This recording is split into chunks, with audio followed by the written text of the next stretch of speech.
Welcome to Fringe Pop 321, the show that believes the world is stranger than we think, but thinking should not be strange. Unfortunately, racism is an ugly part of our modern world. Despite concerted effort by governments and a civil war in the United States, the sad reality is that belief in the superiority and, of course, inferiority of one race over another shows no signs of diminishing. In our own country and throughout Europe, many people believed the Bible justified the belief that certain races were inferior or cursed by God. Now that may sound hard to believe, but one of the Bible's stories about Noah was a favorite for arguing that idea. Most viewers have probably heard about Noah. He was the guy who built the ark. There was a great flood, and Noah's ark helped a good amount of animal and, of course, human life to survive, Noah and his family. But many viewers will not know about an embarrassing, tragic story about Noah that gets used to prop up racism even today. I myself have actually heard this story used to promote the notion that black skin is a curse from God. Now, the story I'm talking about is Genesis 9:20 through 27. Noah gets drunk after coming out of the ark and utters a curse on someone else in the scene as part of his drunkenness, that whole episode. The curse is going to be the point of reference for this episode. This was a sin that preachers in the 19th century used to say that black skin was the result of that curse. Now, for real? Does the Bible really teach that? Well, let's find out. Scientists and scholars know that the concept of biological race is a flawed modern construct, an idea that began to rear its ugly head in the 15th century, the age of exploration. It was during this time and the centuries that followed that Europeans crossed the Atlantic and circumnavigated the globe. To their surprise, they encountered human beings just like themselves, save for un-European physical features like skin color. In an effort to reconcile the discovery of lands unknown in the Bible that were populated with humans with the Bible itself, the creation account for instance, Europeans devised several theories of race and argued for their biblical merit. Theologians sought to produce evidence in the Bible for human lineages other than those extending from Adam and Eve. And this in turn allowed white European Bible interpreters to import their notions of race into the Bible. In the 19th century, Darwin's theory of evolution moved the argument beyond theology, providing a biological basis, so the argument was made, for racial superiority and inferiority within humanity. For some theologians, another way of arguing for inferior races was the appeal of Genesis 9, this story about Noah. Again, the chapter includes the story of how Ham, one of Noah's 3 sons, committed some sort of offense against his father, and then cursing ensues. And as the interpretation goes, the curse that Noah utters has something to do with black skin, or again, so many people thought. Let's take a look at the passage and start to unpack the idea a little bit. Let's start with Genesis 9:20 through 22. The scripture says, Noah began to be a man of the soil, and he planted a vineyard. He drank of the wine and became drunk, and lay uncovered in his tent. And Ham, the father of Canaan, saw the nakedness of his father, and told his 2 brothers outside. Now, Noah responded a couple verses later with his curse.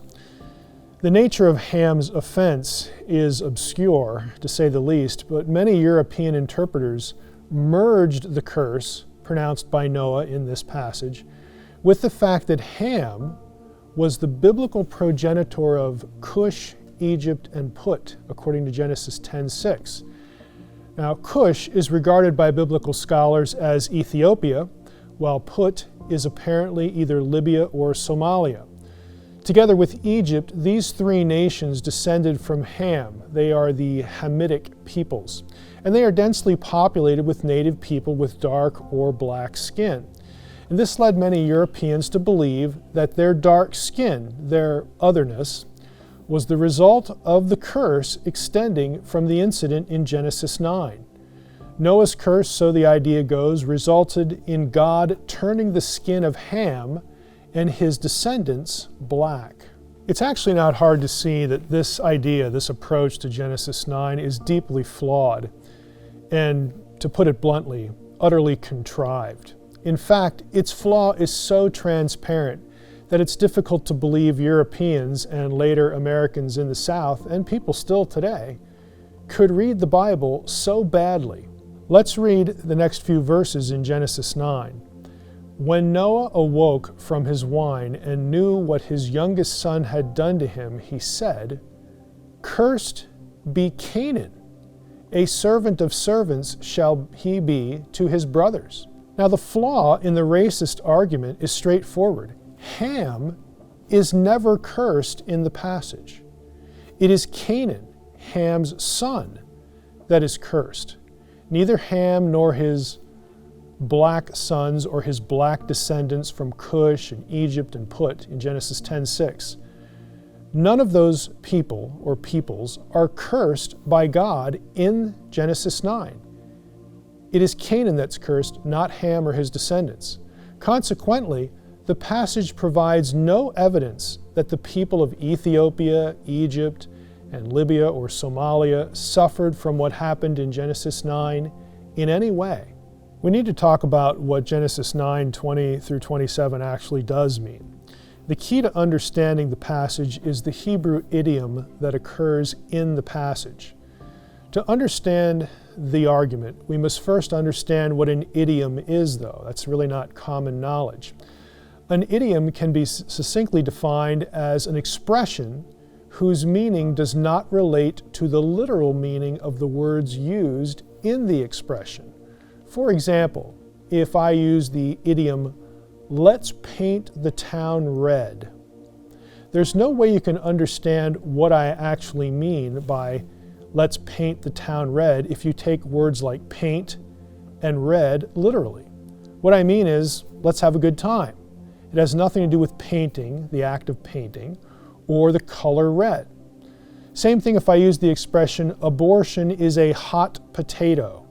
You can study the words hot and potato all day long, and you will not understand what I mean by the idiomatic expression. What I mean to say there is, abortion is a controversial topic. In Genesis 9:22, Ham, quote, "saw the nakedness of his father." Now, in biblical thought, biblical Hebrew, in the Hebrew Bible, to see the nakedness of a man is the Hebrew idiom in question. The Hebrew word translated see is ra'ah. Now, right away, people would think, well, why shouldn't we take this literally? Again, the short answer to that is because it's an idiomatic expression, which I will go on to show you. We have to look, though, at some Bible verses that sort of back that up. Let's start with Leviticus 18, verses 7 through 8. The Bible says, "You shall not uncover the nakedness of your father, which is the nakedness of your mother. She is your mother. You shall not uncover her nakedness. You shall not uncover the nakedness of your father's wife.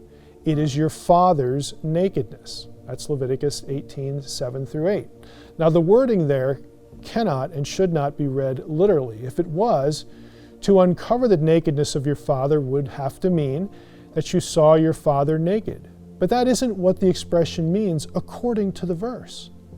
The nakedness of your father is actually one's mother, your father's wife. You say, well, how in the world does that work? Just hold on. As passages like Leviticus 20:11 and verse 20 make clear, to uncover someone's nakedness is not merely voyeurism, something visual. It refers to sexual intercourse, whether it's voluntary or not. Leviticus 20:11 is a key verse here. If a man lies with his father's wife, he has uncovered his father's nakedness. Both of them shall surely be put to death. Their blood is upon them. That's Leviticus 20:11. Let's look at Leviticus 20:20. If a man lies with his uncle's wife, he has uncovered his uncle's nakedness. They shall bear their sin, they shall die childless. Now from this point, we can look at Leviticus 18:9 and Leviticus 20:17, two verses we have not seen before, in a different light. They show us that uncovering nakedness expresses the same idea as seeing nakedness. And that's the expression that we see in Genesis 9:22. Leviticus 18:9, remember we just saw verses 7 and 8 about uncovering nakedness of the father, which was actually the mother. Well, look at what verse 9 says. You shall not uncover the nakedness of your sister, your father's daughter, or your mother's daughter, whether brought up in the family or in another home. Leviticus 20:17, if a man sees his sister, a daughter of his father or a daughter of his mother, and sees her nakedness, and she sees his nakedness, it is a disgrace, and they shall be cut off in the sight of the children of their people. He has uncovered his sister's nakedness, and he shall bear his iniquity. Now, consequently, in biblical language, if you put all these passages together, to uncover a man's nakedness is the same expression as to see a man's nakedness. Again, that's the one we get in Genesis 9. And neither is talking about glimpsing or gazing upon someone's naked body. They are actually referring to sexual intercourse. To see a man's nakedness actually refers to having sex with that man's wife. If we take this back to Genesis 9:22, the sin of Ham is, in fact, maternal incest. He had sex with his mother, Noah's wife. He violated his father's wife sexually. Now, if the passage indeed describes maternal incest, and the Hebrew idiom used would justify that, then by taking the wife of the clan leader sexually, Ham would be viewed as trying to usurp and displace Noah as the patriarchal leader, either by himself or through a son conceived with his own mother. The Bible has other examples of this sort of demonstration of dominance in a takeover of power. David and Absalom are sort of the classic cases. They both take the wives and concubines of the person they are succeeding in a demonstration of their own dominance and kingship. Now, by cursing Canaan back in Genesis 9, remember, Ham was not the one cursed. Canaan was cursed. By cursing Canaan, Ham's son, in context, the product of his violation of his mother, because several times in Genesis 9 we read that Ham was the father of Canaan, whereas in Genesis 10, Ham was the father of Egypt and Put, and Libya, these places. But here it's Canaan. By doing this, Noah was making it clear, by cursing Canaan instead of Ham, that Canaan would not be allowed to take his place as the clan leader when he grew up. That is why Canaan was cursed and not Ham. It has nothing to do with skin color at all. Now, it's quite evident that this episode of ancient patriarchy in Genesis 9 has nothing to do with black skin. Recall that Ham is not the one who's cursed, and so Ham's presumably black descendants aren't cursed either. The passage has nothing to do with skin color. So it's really completely out of line to use this passage to justify racism, again, as having some biblical mandate or biblical basis. Thanks for watching Fringe Pop 321. Please visit our companion website. And in this case, the web page for this particular episode has a link to an entire podcast episode I did on this topic. So if you want more detail, please listen to that. And if you want to support what we're doing here at Fringe Pop 321, please visit fp321.com/S, the letter S. And please come back and watch more episodes, because what you know may not be so.